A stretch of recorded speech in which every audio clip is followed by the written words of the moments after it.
नमस्कार दोस्तों। आज आपका मेरे यूट्यूब चैनल पे आप सबका स्वागत है।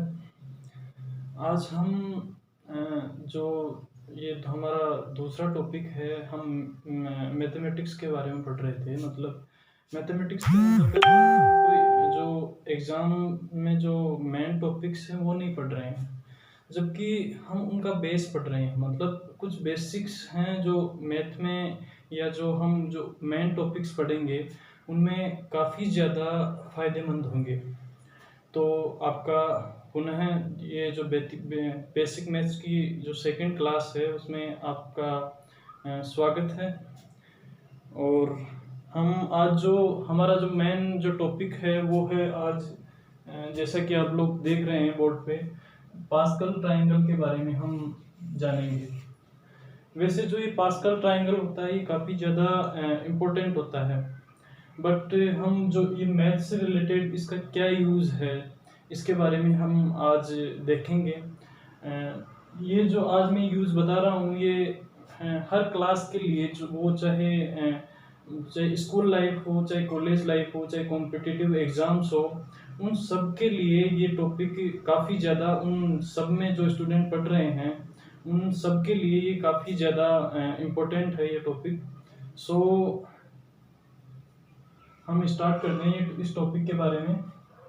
तो पास्कल जो एक वैज्ञानिक थे, उन्होंने एक ट्रायंगल रूपी एक स्ट्रक्चर दी, जिसके बेसिस पे हम देखते हैं कि ये जो स्ट्रक्चर आप देख रहे हैं 1 1 1 1 2 1 1 3 3 1 1 4 6 4 1 1 5 10 10 5 1, इस स्ट्रक्चर से हम जो ये a प्लस बी का होल स्क्वायर क्यूब घात 4, इनमें जो ये ऐसी जो हमारे सामने इक्वेशन आती है उसमें हम जाके कॉम्पिटिटिव एग्जाम हो या कोई भी एग्जाम हो उसमें जाके जब ये क्वेश्चन के बीच में, शायद ये डायरेक्टली तो नहीं पूछा जाता ज़्यादातर, लेकिन इनडायरेक्टली ये काफ़ी बार पूछा जाता है।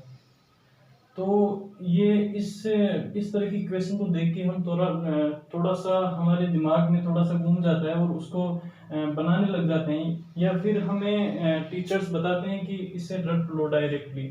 बट रटने से भी ये सबसे बेस्ट तरीका है कि हम हमारे दिमाग में ये फिट हो जाए कि हम कभी इस चीज़ को भूलें नहीं वापस। सो पास्कल ट्रायंगल के बारे में जो हम देख रहे हैं कि जो ये स्ट्रक्चर दे रखी है, एक जो 1 1 1 1 2 1 1 3 3 1 1 4 6 4 1 1 5 10 10 5 1, और इसके आगे भी आती है, बट जो बेसिकली हमारे जो एग्जाम होते हैं उनमें यहाँ तक सफिशिएंट होती है।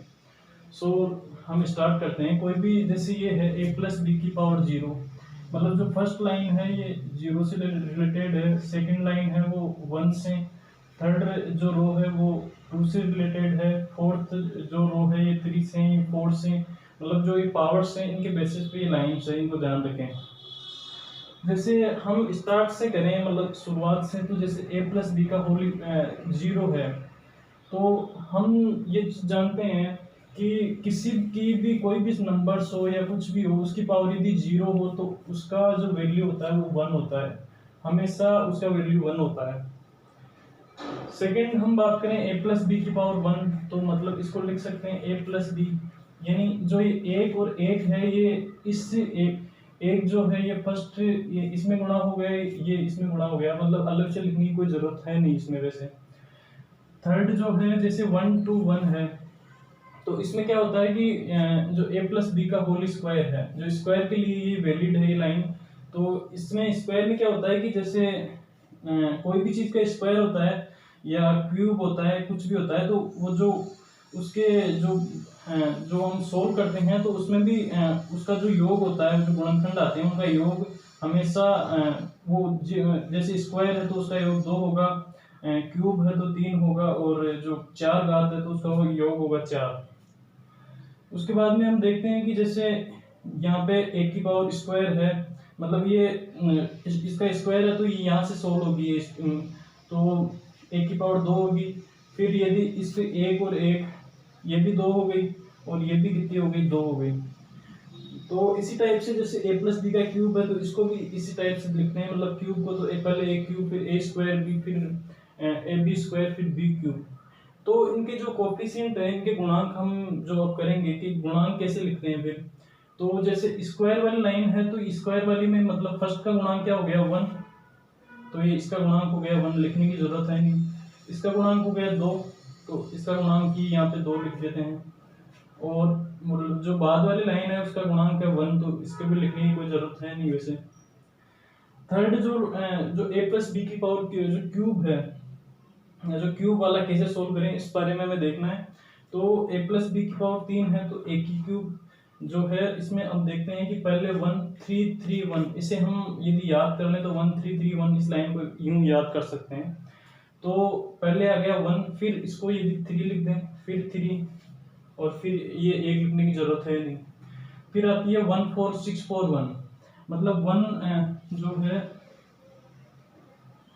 1 4 6 4 1 है, उसमें क्या होगा कि जैसे यहाँ पे 1 को लिखने की जरूरत है नहीं, फिर सेकंड में है 4 फिर 6 फिर 4 और फिर 1, इस टाइप से हम लिख सकते हैं। जैसे 5 घात वाला हम बनाना चाहें तो क्या होगा 5 घात वाला a की पावर 5 प्लस फिर हम इसको एक की मतलब एक की घात को कम करते जाते हैं और एक की घात को बढ़ाते जाते हैं, मतलब फिर आ गया a की पावर 4 b, फिर आ गया a की पावर क्यूब b क्यूब, फिर आ गया a की पावर स्क्वायर b की पावर 4, मतलब पूरी घात को रखना है, जो इसकी घात है वो रखना है हमें टोटल, मतलब a क्यूब b स्क्वायर आएगा यहाँ पे, फिर a स्क्वायर b क्यूब आ जाएगा। फिर इसके जो कोफिशिएंट लिखेंगे वो लिखेंगे 1 5 10 5 1, 1 5 10 10 5 1, ठीक है। तो इस तरह से इसे कर सकते हैं। जैसे यदि ये यहाँ पे प्लस की जगह माइनस आ जाए, ये यहाँ पे भी माइनस, यहाँ पे माइनस, यहाँ पे माइनस, यहाँ पे माइनस, तो फिर क्या करें। तो जो स्टार्ट से शुरू करते हैं, पहले वाले की प्लस, फिर सेकंड के लगा देते हैं माइनस, इस प्लस को हटा के फिर वापस प्लस। इसमें भी यूं करेंगे, यहाँ पे प्लस, फिर यहाँ पे इसको हटा के यहाँ पे माइनस कर देंगे, फिर इसको हटा के ये मतलब यहाँ पे तो प्लस और फिर इसको हटा के यहाँ पे हो जाएगा माइनस। फिर उसके बाद में हम देखते हैं कि जैसे 4 है तो 4 में प्लस फिर माइनस फिर प्लस फिर माइनस फिर प्लस, यूं चलता रहेगा। तो अब एक चीज और आती है दिमाग में कि ये बनाए कैसे, मतलब हम अपनी ट्रिक से कैसे बना सकते हैं इसे। ये जो पास्कल ट्रायंगल है, वैसे तो हमें याद करेंगे तो इससे मतलब थोड़ा बहुत है, इसको याद करने में ज़्यादा वक्त भी नहीं लगेगा, तो ये याद हो जाएगा तो बेटर है। बट ये है कैसे, मतलब जैसे एक ये संख्या है, इसके ऊपर कौन कौन, जैसे 1 यहाँ पे लिख दिया तो इसके ऊपर कौन कौन सी संख्या है, एक 1 है और इस तरफ कुछ नहीं है, तो इन दोनों को यहाँ पे ऐड कर देंगे तो ये 1 आ जाएगा। फिर यहाँ पे इधर कुछ नहीं है और ये 1 है, मतलब इसको 0 मान लेते हैं तो 1 1 ये हो जाएगा, 1 यहाँ पे आ जाएगा। फिर इसके इधर कुछ नहीं है, मतलब उससे जो लिख रहे हैं हम संख्या उसकी दोनों तरफ देखना है, ऊपर मतलब दोनों साइड में देखना है। तो यहाँ पे 1 यहाँ पे 0 है तो 1 + 0 1 आ गया, फिर 1 + 1 2 आ गया, फिर 1 + 0 1 आ गया। फिर उसके बाद में देखते हैं कि कैसे करना है। तो फिर यहाँ पे भी 1 + 0 1 आ गया, फिर 1 + 2 कितना आ गया, ये कितना आ गया 3 आ गया, फिर 2 + 1 3 आ गया, फिर ये 1 आ गया। फिर यूं ये चलता रहेगा, 1 + 4 5, 4 + 6 10, 4 + 6 10, ये जो चलता रहेगा। इसके बाद में भी हम बना सकते हैं वैसे 1 6 जो भी है, मतलब इनको जोड़ते जाओ, फिर यहाँ पे ऐड करना है तो 10 ये 15 हो गए, ये 20 हो गए और ये हो गए 15 और ये 6 एंड ये 1 हो गया। वैसे ये बनाते ये आगे से आगे बनता जाएगा। तो बेसिकली मैथ में इसका यूज काफ़ी इम्पोर्टेंट है और ये काफ़ी इम्पोर्टेंट टॉपिक भी है मैथ से। टॉपिक वैसे है मतलब कि आपके कोई एग्जाम में डायरेक्टली नहीं पूछेगा कि a + b का होल स्क्वायर क्या होता है या a + b का क्यूब क्या होता है, 4 क्या होता है, ये नहीं पूछेगा। पूछेगा ये कि बीच में क्वेश्चन के बीच में डाल देता है कि ये मतलब जैसे सोल्व करना है कोई भी क्वेश्चन तो उसके बीच में कुछ आ जाता है, ऐसी अटपटी संख्याएं, तो उनको इस टाइप से सोल्व कर सकते हैं हम डायरेक्टली। ज़्यादातर ये अलजेब्रा से रिलेटेड कोई जो है हमारा टॉपिक उसमें ये ज़्यादा इम्पोर्टेंट है और सो हम इस टाइप से इसको सोल्व कर सकते हैं। तो आप देखते रहिए इसे, और हम फिर इसके बाद में फिर हम बेसिक मैथ से रिलेटेड जो टॉपिक है, अलग अलग टॉपिक वो लेके आएंगे फिर बाद में। एंड फिर आप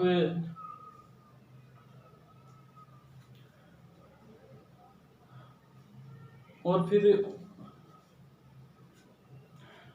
उन टॉपिक्स के बाद में हम मैथ्स के जो इम्पोर्टेंट टॉपिक्स है, जैसे परसेंटेज हुआ, प्रॉफिट लॉस हुआ, या फिर जो भी है एडवांस मैथ से रिलेटेड हैं, जैसे कि जो हमारे टॉपिक्स है अलजेब्रा हुआ, ट्रिग्नोमेट्री हुआ, ज्योमेट्री हुआ, इनको बेसिक से हम फिर बाद में हम स्टार्ट करेंगे और फिर बेसिक से फिर आगे बढ़ेंगे। धन्यवाद। Thanks to all of you.